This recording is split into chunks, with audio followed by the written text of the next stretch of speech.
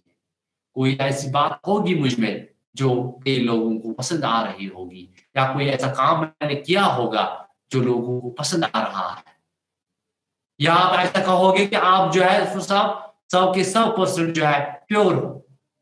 ایسا نہیں ہے. آپ کو لگے گا آپ میرے اسٹوڈنٹس ہو، آپ کو لگے گا آپ کا ٹیچر جو ہے فرشتہ ہے، لیکن آپ دوسرے کلاس یا دوسرے ڈپارٹمنٹس کے بچوں کو ایسا نہیں لگے گا۔ جب یہ دونوں چیزیں شامل ہو جائے گی، طنز میں مزہ بھی شامل ہو جائے گا اور مزہ میں طنز شامل ہو جائے گا، تب جو ہے کوئی بات جو ہے سامنے آئے گی۔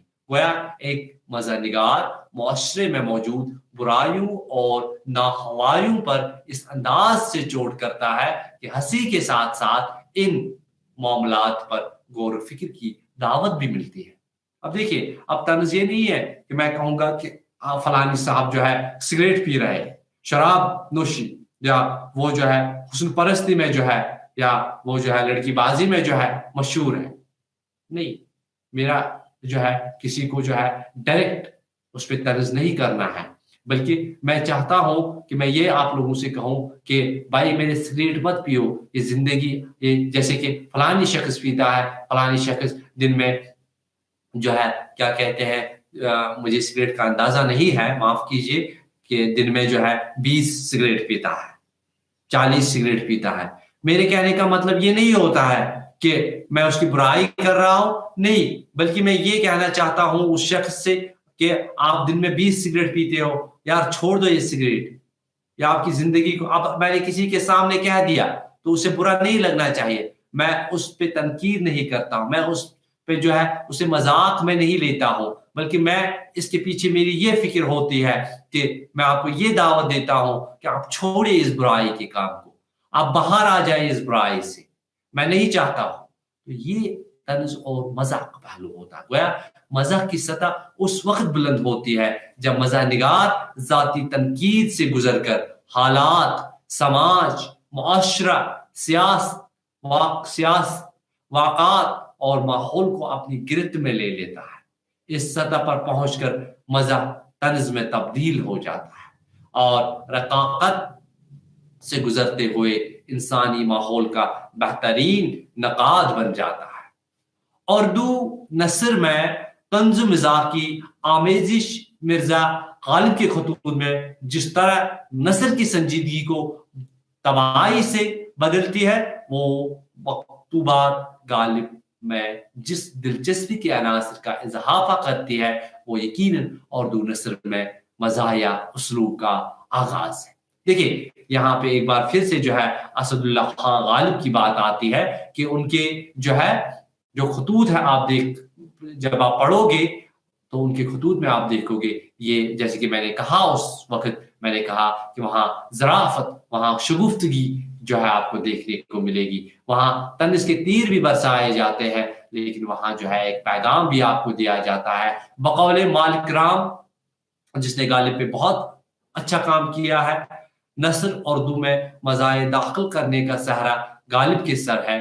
غالب کے خطوط، وہ لکھتے ہیں، غالب کے خطوط محض خطوط ہی نہیں بلکہ وہ ادب کی ایسی خوبصورت صنف ہے جن کو زعفران زار کا نام دیا جا سکتا ہے۔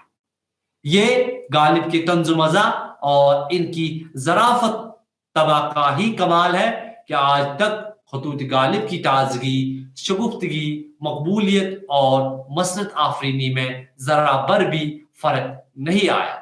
عزیز طلباء و طالبات، میں نے آپ لوگوں کو اس کلاس میں کہا تھا جب ہم نے خطوط نویسی کے حوالے سے بات کی، میں نے کہا کہ غالب کے خطوط جو ہے آج بھی اسی نگاہ سے دیکھے جاتے ہیں جس طرح سے وہ ابتدا میں دیکھے جاتے تھے۔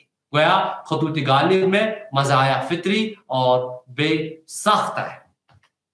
جنوری 1877 عیسوی میں لکھنؤ کی سرزمین سے طنز و مزاح سے بھرپور اخبار اودھ پنچ جاری ہوا تھا۔ یہ آپ لوگ ذہن میں رکھ لیجئے، یہ اودھ پنچ جو ہے طنز و مزاح کی تاریخ کا ایک اہم پہلو ہے۔ اس اخبار کو اردو طنز و مزاح کے تیسرے دور میں شمار کیا جاتا ہے۔